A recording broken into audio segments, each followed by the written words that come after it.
Notre invité ce matin, Xavier Bertrand, président de la région Hauts-de-France, ancien ministre du Travail et de la Santé. Xavier Bertrand, bonjour. Bonjour. Merci d'être avec nous. On va commencer avec le Covid. Quelle est la situation dans votre région, les Hauts-de-France? Est-ce que ça s'améliore un tout petit peu ou pas? Le taux d'incidence baisse, tant mieux. Sur une semaine, on est à près de 20%. De cas en moins, mais les hôpitaux restent effectivement dans une situation très difficile et on a nos soignants, je ne sais pas comment ils tiennent. Je ne sais pas comment ils tiennent, mais ils font un boulot extraordinaire. Mais ça baisse avec les mesures qui sont prises depuis plus longtemps que dans d'autres régions. Depuis plus longtemps. Donc, elle serait efficace. La vaccination, le gouvernement accélère les plus de 55 ans vaccinés à partir d'aujourd'hui, avec AstraZeneca et avec Johnson & Johnson. AstraZeneca, comment faire pour inciter les habitants de votre région, mais les Français en général, à accepter ce vaccin? Jouer la carte de la vérité. Jouer la carte de la transparence. Après tous les atermoiements qu'on a pu connaître, il faut nous dire clairement, tout mettre sur la table et voir que ce vaccin est un vaccin efficace et que notamment il n'y a pas plus de cas extraordinaires de thrombose grave qu'il ne peut y en avoir également avec d'autres vaccins. Ce sont sur des situations vraiment très particulières. Je ne voudrais pas faire le spécialiste médical que je ne suis pas. Je ne suis plus ministre de la Santé. Mais ce vaccin a été autorisé. Ce vaccin, s'il est autorisé, c'est qu'il présente les garanties. Est-ce que la stratégie vaccinale du gouvernement vous paraît la bonne stratégie d'aujourd'hui, puisqu'elle change, elle a changé, elle s'est adaptée avec cette seconde injection des vaccins ARN, Pfizer et Moderna repoussés? Est-ce que c'est la bonne stratégie? Bon, on a du mal à s'y retrouver. Et j'avais dit au tout début de l'année que cette stratégie vaccinale devait être modifiée. Aujourd'hui, on nous annonce que les plus de 55 ans peuvent se faire vacciner. Mais la vérité, c'est qu'on n'a pas encore vacciné tous les plus de 70 ans. Il y a beaucoup d'effets d'annonce dans tout cela. Et moi, là, encore une fois, je voudrais qu'on nous dise la vérité. L'accélération de la livraison des doses de vaccins, ça correspond à quoi exactement? À quoi exactement? Parce que je vois à chaque fois, on nous promet une accélération, mais il y a aussi des centres qui n'ont pas le dose de vaccin nécessaire. Jean-Jacques Bourdin, moi, je veux que ça marche, je veux que ça réussisse et je veux qu'on sorte de ce satané Covid le plus rapidement possible. Mais pour cela, il faut aussi que l'on joue carte sur table. De dire aujourd'hui, on va vacciner les plus de 55 ans, c'est un écran de fumée. C'est un écran de fumée parce que la question centrale, combien de doses supplémentaires nous aurons ce mois-ci? Et ensuite, est-ce qu'on a tiré toutes les leçons? Je vais vous donner un exemple précis. Dans la région des Hauts-de-France, j'ai proposé à l'Agence régionale de santé, au préfet, de pouvoir doter d'une centaine de bus la région pour que l'on puisse aller chercher en milieu rural, en milieu très rural, des personnes âgées qui n'ont pas de centre de vaccination à côté de chez elles. Les personnes âgées parce que sont elles qui étaient prioritaires. Mais les pompiers le font déjà. Oui, mais là, à grande échelle. À grande échelle. Et d'autre part, j'ai proposé qu'il y ait des minibus avec des vaccinateurs pour que là, ce soit le vaccin, les vaccinateurs qui aillent auprès des gens en milieu rural. Vous savez quoi? On m'a indiqué, oui, mais vous savez, dans votre minibus, vous ne pourrez pas vacciner. On n'allait pas vacciner en roulant. J'ai dit, dans ces conditions-là, on peut très bien s'installer sur une place, avoir un barnum, un petit équipement, et on vaccine. Ah non, il faut que ce soit dans un équipement en dur, dans une salle des fêtes. Il n'y a pas de salle des fêtes dans toutes les communes rurales. Et là, il faudrait qu'il y ait une autorisation préfectorale tous les jours pour pouvoir vacciner. Mais je pensais quand même qu'on avait compris que si on était en guerre, on fait la guerre. Encore une fois, il ne s'agit pas de faire n'importe comment. Ce seront des vaccinateurs professionnels. Et donc, on a toujours cette forme de bureaucratie qui est présente et qui nous empêche de faire. Vous me posiez la question sur la stratégie vaccinale. Je pense qu'il est temps aujourd'hui que l'on arrête de dire que l'on vaccine par tranche d'âge. La priorité, ce sont les 15 millions de Français qui sont les plus fragiles. Eux, c'est la priorité. Mais une fois qu'on a fait les plus fragiles, on fait les plus exposés. Les plus exposés... Les plus utiles. Exposés. Les enseignants, mais tout le personnel, mais pardonnez-moi, le chauffeur de taxi, la caissière, ils voient passer combien de personnes autour d'eux, devant eux, tous les jours. Parce que non seulement ce sont les plus exposés, mais ce sont aussi ceux qui pourraient, s'ils étaient contaminés, en contaminer d'autres.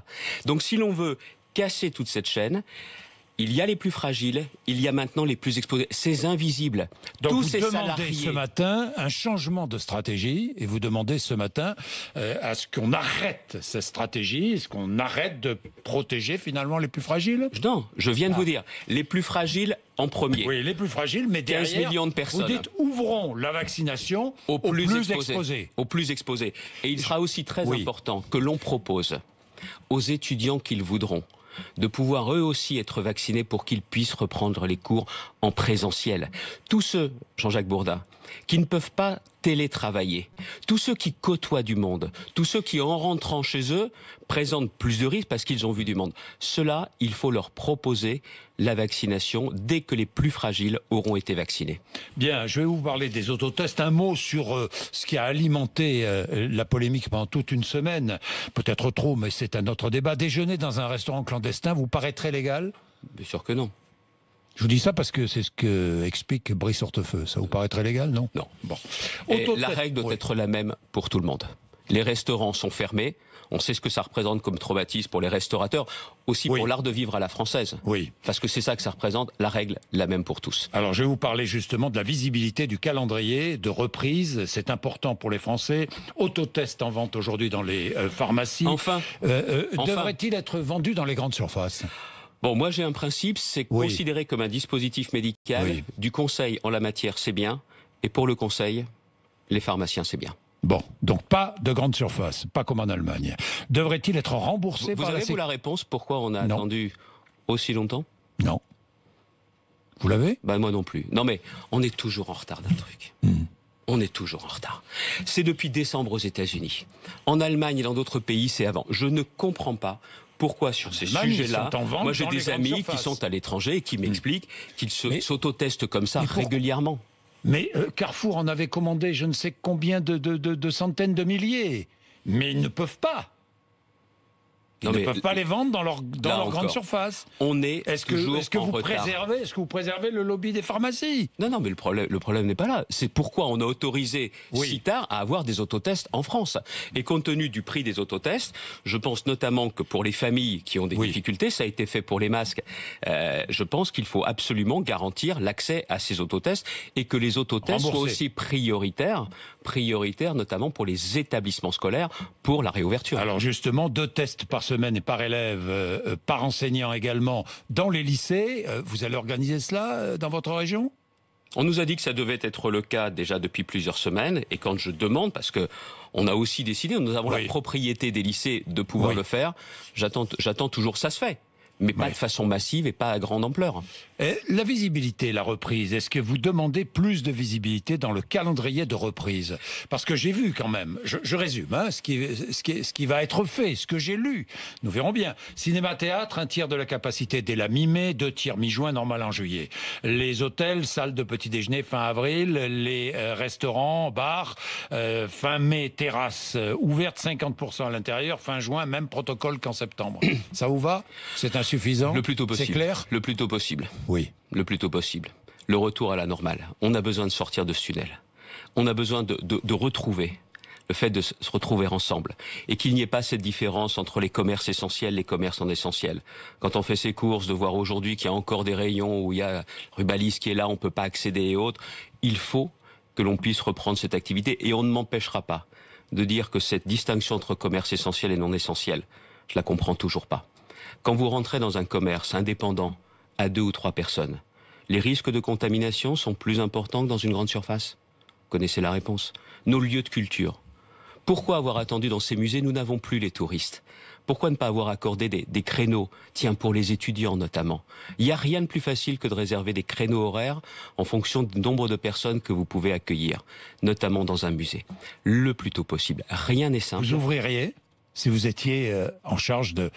J'aurais rouvert, non seulement du gouvernement, mais du pays. J'aurais rouvert notamment des musées avec des protocoles très stricts et avec des plages horaires. Parce que, on a parlé tout à l'heure de la gastronomie. Nos cafés, c'est pas seulement une dimension économique. c'est la France, c'est notre art de vivre. La culture, c'est aussi ce supplément d'âme, c'est ce qui fait la différence, c'est ce qui permet de tenir. Regardez le succès du livre aujourd'hui, parce que les gens ont envie aussi de s'évader, à défaut de pouvoir nous retrouver en famille ou avec les amis. C'est ça qu'il faut garantir le plus vite possible, avec bien évidemment le respect des principes sanitaires. Je suis ancien ministre de la Santé, je ne peux pas oublier, j'ai eu à faire face à des épidémies. Mais encore une fois, il faut aussi, quand on dirige, savoir se mettre à la place des gens. Xavier Bertrand, élections régionales et départementales les 13 et 20 juin, vous êtes candidat dans les Hauts-de-France, faut-il les maintenir ? Vous venez de le dire à l'instant. Si tout rouvre, on peut donc tenir les élections. Le Conseil scientifique a dit protocole sanitaire adapté. Oui. Et dans ces conditions-là, je suis désolé. Vaccination des assesseurs, peut-être vote à l'extérieur. Vous avez vu, oui. Vaccination des assesseurs. Oui. Donc ça vaut la peine de vacciner toutes celles et ceux qui, dès aujourd'hui, sont économiquement, socialement en contact avec les autres. Je reviens à la question des élections. On ne va pas nous faire la différence entre les élections essentielles et celles qui ne le sont pas. À partir du moment où il y a un protocole sanitaire qui est défini, on ne joue pas avec la date des élections. Et le président de la République, c'est la clé de voûte des institutions. C'est le garant de la vie démocratique. Il doit s'assurer que les rendez-vous démocratiques ont bien lieu en temps et en heure et que personne ne se livre à de misérables petits calculs politiques si jamais ça tentait certains. Vous pensez que ça tente certains ? Ça tente qui ? Le président de la République, le Premier ministre ? Posez bien la question à la majorité présidentielle. Xavier Bertrand, le président de l'Association des maires ruraux de France explique qu'il n'est pas possible d'organiser en l'état ces élections. Vous ne l'écoutez pas ? Est-ce que vous pensez que les Français aujourd'hui, dans les semaines ou dans les semaines à venir, auront envie de penser à une élection départementale ou régionale ? Franchement. La priorité, oui, c'est effectivement d'être vacciné. Oui. La priorité, c'est de sortir du Covid. Les maires ruraux, je connais, j'en ai eu ce week-end parce qu'il y a eu une consultation un peu particulière de dernier moment là qui est arrivée. Il fallait le faire. Ils avaient consulté les associations d'élus. Ils ont décidé de consulter certains maires. Certains maires disent. Les 35 000 maires. Mais je sais, mais dans les petites communes, la question se pose Covid ou sans Covid. Oui. Quand vous n'avez que la salle communale, vous n'avez pas d'école, vous n'avez pas de salle des fêtes, c'est compliqué d'organiser une élection dans ces locaux. 2 élections en même temps. Mais Gérard Larcher, hier, a fait une proposition. Un seul bureau de vote. On peut faire simple. Si le Conseil scientifique nous avait dit, compte tenu de la situation sanitaire, c'est vraiment impossible. Dans ces cas-là, tout le monde aurait dû s'y plier sur des raisons sanitaires. Mais comment on a fait en Allemagne ? Comment ils ont fait au Portugal ? Aux États-Unis ? En France, on ne peut pas avoir une anomalie. Et puis, il y a encore un aspect. Je pense qu'on ne doit jamais jouer avec la date des élections. Parce que quand on commence à prendre ses aises avec les rendez-vous démocratiques, on bascule dans autre chose. Même si le mandat d'élu régional se termine en décembre. Et le mandat cantonal en 2021. Est déjà échu. Mais attendez, c'est la... Non. Ça s'est pas joué au dé, la durée des mandats. C'est la loi qui avait fixé initialement, en mars. Il y a donc on pourrait les organiser en septembre sans problème. Mais ça gêne qui qu'il y ait des élections ? Ça gêne qui qu'il y ait des rendez-vous démocratiques ? Ça gêne qui ? Je vous pose la question. Moi, je trouve qu'il est normal qu'on ait ce rendez-vous démocratique où on vient rendre compte de son action et on vient présenter un projet. Bon. C'est ça la démocratie. On ne joue pas avec la démocratie. On va parler de votre projet, à la fois régional mais aussi présidentiel, puisque vous êtes candidat à la présidence de la République, vous êtes candidat à la présidence de votre région. Pourquoi ces 2 candidatures ? Parce que c'est la même candidature. C'est le même projet. C'est la République des territoires que je veux proposer dans la région des Hauts-de-France. De montrer comment nous pouvons faire mieux encore, comment nous pouvons être plus efficaces en matière d'économie d'emploi, en matière de sécurité, en matière de santé, de ruralité et d'avenir des jeunes. C'est la même logique et la même cohérence. Mais n'est-ce pas mépriser les électeurs de votre région ? J'ai toujours... Vous vous servez, si je comprends bien, vous allez me dire non, vous vous servez de votre région comme tremplin pour l'élection présidentielle, pour la présidence. Tout ça me rajeunit. Parce que voilà un peu plus de 5 ans, je voulais être candidat à la primaire de la droite. Oui. Et je l'avais dit pendant la campagne. Et Madame Le Pen était candidate à la présidentielle. Ça a été l'argument utilisé par l'ensemble de nos adversaires. et nous nous sommes retrouvés, tous les deux, en finale au deuxième tour. Maintenant, il y a un autre aspect qui pour moi est très important. Je ne me présente pas tout seul. Je me présente avec une équipe. Et on partage le même ADN. Se battre pour les gens et se battre pour la région. Vous croyez que j'ai réussi tout seul pendant 5 ans et demi ? Vous croyez que tout ce que je fais, je le fais tout seul ? Je suis pas un surhomme, moi je ne travaille pas tout seul, je travaille avec une équipe, des hommes et des femmes qui sont engagés pour la région. Et il y aura aussi une équipe autour de moi. Une équipe rapprochée, une équipe élargie, c'est la même logique. Et puis vous savez quoi ? Quand vous êtes très clair, quand vous êtes cash avec les gens, en leur disant « je suis candidat aux élections régionales, je veux poursuivre notre action, je veux aller plus loin, et puis surtout je veux pas que ma région tombe entre les mains des extrêmes. » Et vous savez que c'est moi et mon équipe qui pouvons l'éviter. Ben, quand vous êtes clair, les gens le comprennent et les gens l'acceptent. Qu'ils m'apprécient ou pas, ils apprécient un discours de vérité. Le dernier sondage paru hier indique que vous êtes le candidat ou la candidate qui battrait... En ce qui concerne le candidat. Oui, le candidat qui battrait le plus facilement Marine Le Pen. J'ai une question simple, quel est votre adversaire principal ? Marine Le Pen ou Emmanuel Macron ? Il y a un candidat qui a déçu, oui. Le prochain candidat, le président qui a déçu, et une candidate dont les Français ne veulent pas. Alors il faut leur proposer une alternative. Une alternative d'une droite... Non, républicaine. Je vous pose la question, quel est votre principal adversaire ? Les raisons qui conduisent aujourd'hui au désespoir des Français. Je vais être très clair avec vous. Non mais répondez-moi, je vais vous quel répondre. Est votre principal adversaire ? Je vous réponds. Allez-y. Je ne combats pas dans ma région le Front National en soi. Je combats les causes du Front National. Quand je fais reculer le chômage, c'est une raison de moins de verser dans la colère ou dans la misère. Quand je réussis à obtenir, avec Bernard Cazeneuve, le démantèlement de la jungle de Calais, c'est une raison de moins pour que le Front National exploite la misère et la colère. Jean-Jacques Bourdin, il faut bien comprendre qu'il faut s'attaquer aux problèmes des Français, aux problèmes de la France, et dans ces conditions-là, on ne vote pas contre un tel ou contre un tel, mais pour un projet incarné par un homme et une équipe. C'est ça la vraie raison. J'ai fini d'être obsédé par un tel ou un tel.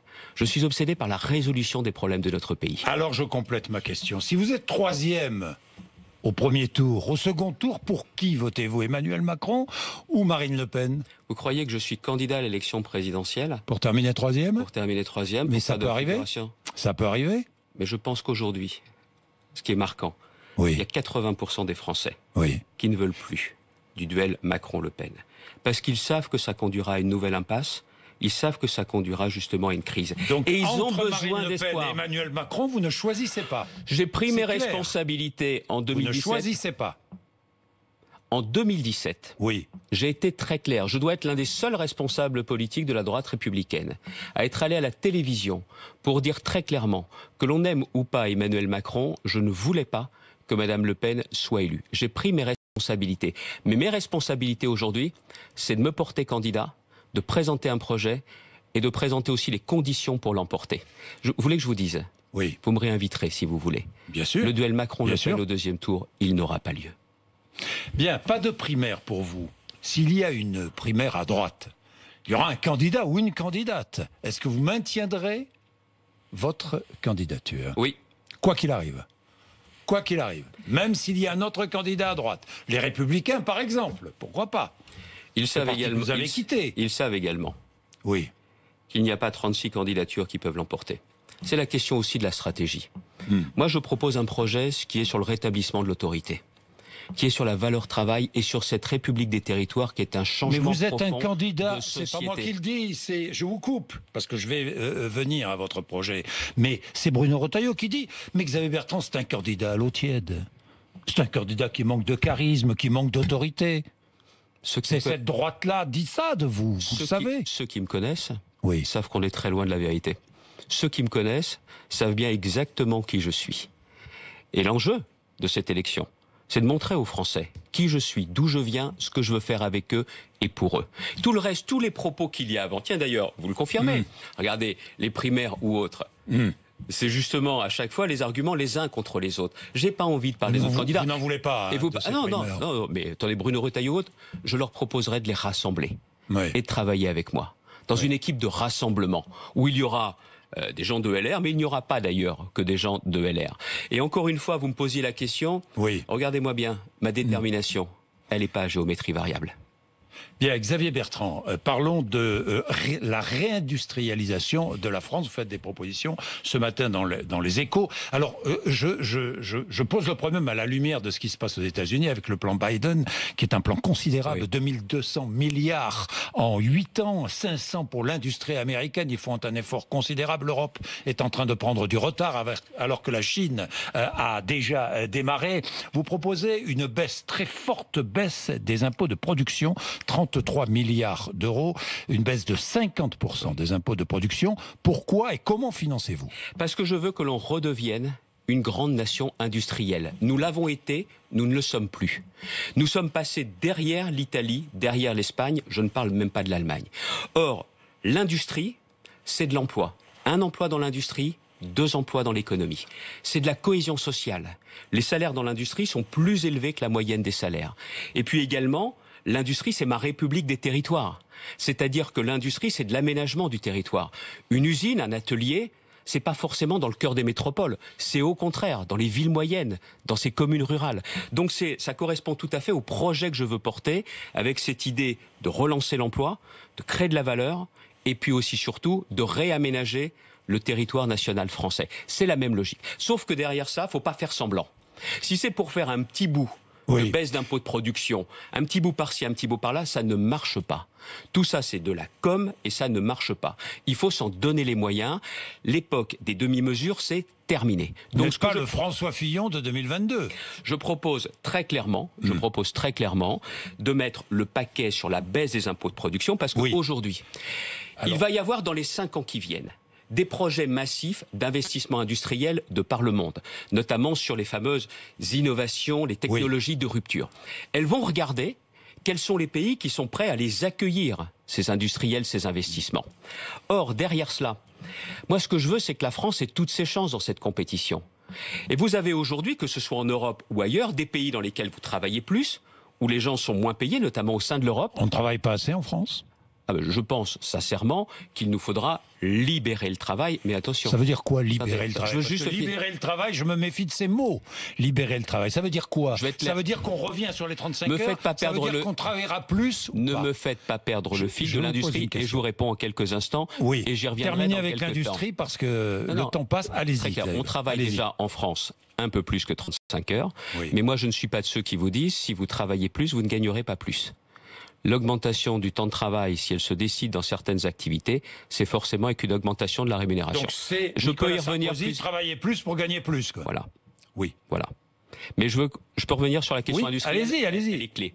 C'est que vous avez donc cette compétition, même au sein de l'Europe, où nous n'avons pas les mêmes atouts, mais en plus on a un boulet au pied que sont les industries les impôts de production, où avant même de produire, vous savez que vous allez devoir payer. Si je fais cela, Monsieur Bourdin, je redonne la possibilité à notre industrie de se réinstaller dans notre pays, de réindustrialiser la France. Il n'y a pas une grande nation qui soit pas une grande nation industrielle. En protégeant l'école bleue et l'école blanc au même endroit, il n'y a que l'industrie qui permet cela. Oui, en protégeant la production française, j'imagine. Je vais jusqu'au bout du raisonnement, parce qu'il y a les impôts de production.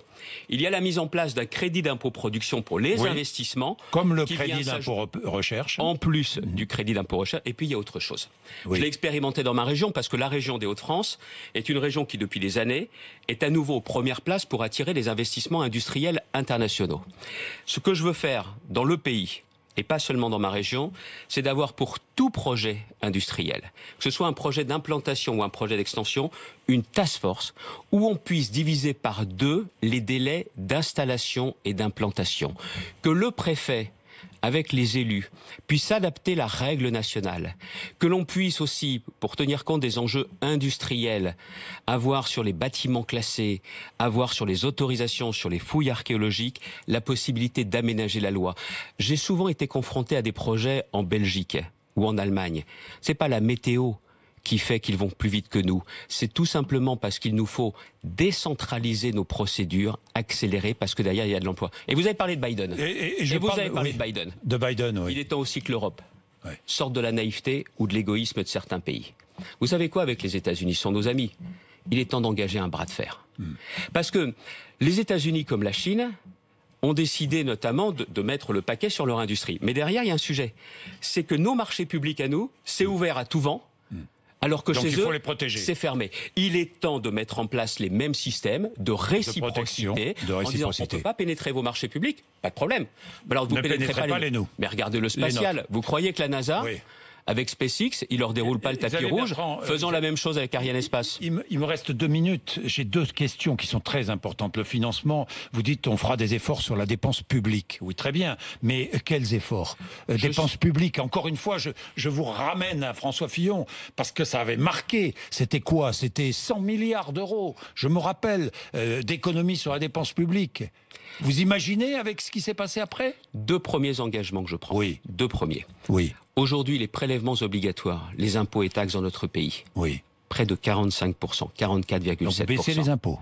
Je ne les augmenterai pas. Je ne les augmenterai Vous ne pas. les baissez pas, mais vous ne les Deuxièmement, augmentez pas. une dette. Oui. Une dette se rembourse. Sans bourse. Pas en 1 an ou 2 ans, mais elle se rembourse. Et après, il y a aussi un aspect sur lequel moi je veux être responsable. C'est la question des retraites. Si on veut continuer à payer les retraites, à la fin de cette décennie, il faudra que l'on accepte de travailler 2 ans de plus, sauf pour ceux qui sont cassés, usés par leur métier. Et donc, vous le voyez, je sais pertinemment que la tête d'un État, comme dans une famille, on ne dépense pas plus que ce que l'on a. Et cette responsabilité, je l'ai bien ancrée en moi. Bien, Xavier Bertrand, nous y reviendrons. Vous reviendrez pour parler économie, pour parler salaire des Français, parce qu'il va bien falloir qu'on fasse un effort sur les salaires des Français. Et de ceux qui travaillent, qui symbolisent le travail et qui n'arrivent pas à s'en sortir. C'était le message des Gilets jaunes. C'était le message des Gilets jaunes. Mais oui, ne l'oublions pas. Le message. Vous êtes le gilet jaune de la droite, Xavier Bertrand, parce que vous y revenez, vous en parlez souvent de ces gilets jaunes. Les deux messages. Je parle du message des Gilets jaunes, pas de la violence des Black Blocs ensuite. Oui. C'est quoi les 2 messages? Nous travaillons et on n'arrive pas à s'en sortir ni à faire plaisir à nos enfants. Deuxième message, quand on n'habite pas Paris et le cœur des métropoles, on n'est pas des citoyens de seconde zone. D'où les réponses que je veux apporter sur la valeur travail. D'où cette république des territoires où je veux montrer qu'il ne s'agit pas de faire un match Paris-Province, métropole, ville moyenne, mais tout simplement de dire à chacun, vous avez votre place dans la société française. Et moi, je veux vous aider à vous accomplir et à faire en sorte que vos enfants aient de l'avenir. Une question sur les éoliennes. Est-ce que vous proposerez l'arrêt de la construction d'éoliennes? Ah oui, il y en a marre. Bon. Il y en a marre. Il y a juste un sujet qu'il faudra relancer. C'est comme dans les pays du Nord, les éoliennes en mer flottantes à des dizaines et des dizaines de kilomètres. Ça s'étudie. Parce que là, moi, je veux pas qu'il y ait de contraintes pour le tourisme. Je veux pas qu'il y ait de contraintes, notamment pour les pêcheurs. Et il faut aussi dire les choses très clairement. C'est devenu un scandale. On parlait de la France et de ce qu'elle représente. La France, c'est aussi ses paysages. Il y en a marre de laisser défigurer la France.